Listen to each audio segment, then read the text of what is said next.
I really wish I could dress like a Minoan because they are letting it all hang out. This is modern fashion design that's recreating these ancient Minoan looks, so you can see how women would dress with these long skirts and then these kind of corset tops that were open and they had their breasts exposed, which personally I find to be a very enticing way of dressing. It looks extremely comfortable to just be free and let it all hang out. And of course, this is depicted in ancient Minoan wall art. So this is not just a fantasy, this is what we see in their art. So this is likely how women dressed. Also, check out this tattoo.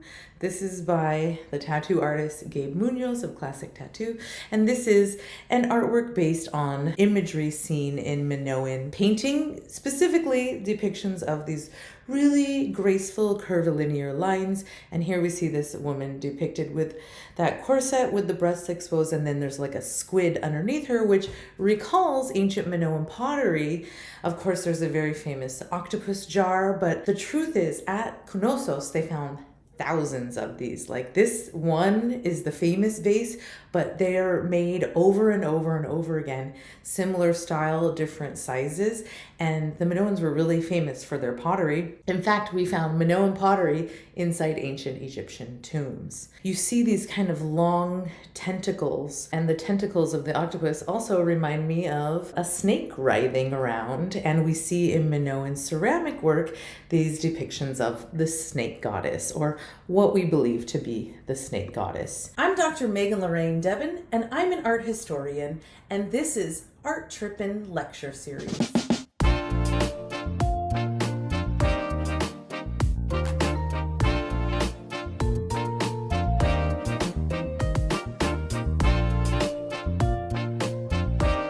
Hi, I'm Dr. Megan Lorraine Debin, and this is Art Trippin.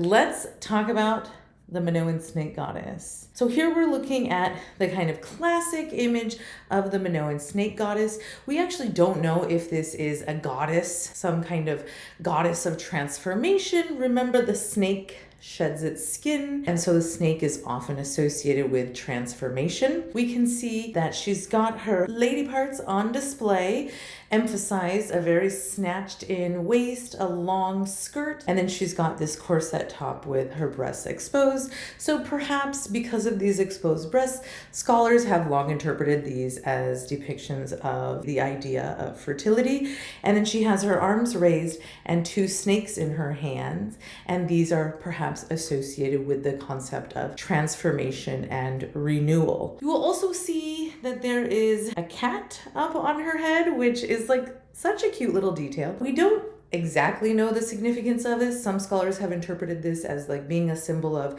having dominion over the animal realm, over the natural world, or perhaps even over the spirit realm. And I would just say, as an aside, if you know anything about cats, you know that they're very independent and they kind of do what they want. You know, they're sassy. If you can domesticate a cat and handle a cat, maybe you're a powerful being. Now, is this a deity? Maybe. This is perhaps a goddess, but we don't know for sure. These might also be depictions of Minoan priestesses dressed up as the snake goddess. How is she depicted? She's fashionably dressed. She's dressed in the attire that we see depicted on the walls of Minoan art. There is this sense of naturalism in her clothing, in the way that this layered skirt and this girdled top, it's a very specific attire and depicted with great care. This is probably how women dressed in ancient Minoan culture. And of course, it's a very advanced kind of ceramic work. This is admired worldwide.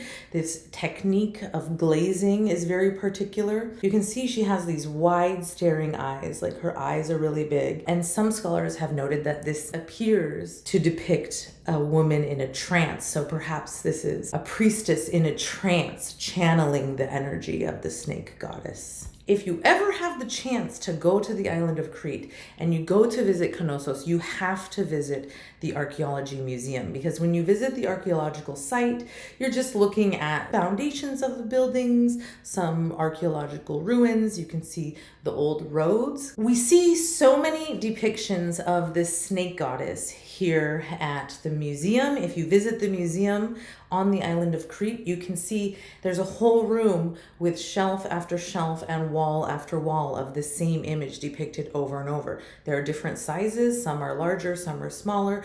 Sometimes there's a snake in her hand. Sometimes the snake is winding up her arm. Oh, look, I have a snake winding up my arm. This snake is actually taken directly from a Minoan wall painting, and you will also recognize these flowers if you look closely at Minoan wall painting. And my tattoo artist even researched which snakes were native to the island of Crete. All of the snakes on the island of Crete are non-poisonous, so they're not harmful. So Minoans would actually keep snakes around their house to keep away rodents out of the house. So organic pest control. The Minoans also perhaps were a culture ruled by women, and this is a guess or a speculation that scholars have based on the plethora of imagery of women depicted in Minoan artwork. If you look at Minoan wall paintings, you can see this really graceful and beautiful depictions of women. There's also a room in the palace that's often referred to as the Queen's bathroom, where again you see really beautiful imagery of fish and dolphins swimming around, some elements of a reef, and you get a view into sea life. And you see this over and over again in Minoan art, depictions of these really graceful ladies and lots of depictions of sea life. And it really was a culture that was based around living in harmony with the sea. And we don't see a ton of imagery in Minoan art depicting militarism, and perhaps this might have led somewhat to their downfall, but there was a huge volcanic eruption on the island of Thera, which is now called Santorini. That really devastated the area around these islands, of course devastated Crete. There was, a major crop failure because the sky was covered in ash for months. And that, combining with the encroachment of the Mycenaeans, perhaps led to the downfall of the Minoan civilization. But the snake goddess lives on through all of us. Do you feel your inner snake goddess? Do you feel that transformation that is possible? Don't forget to channel your inner snake goddess.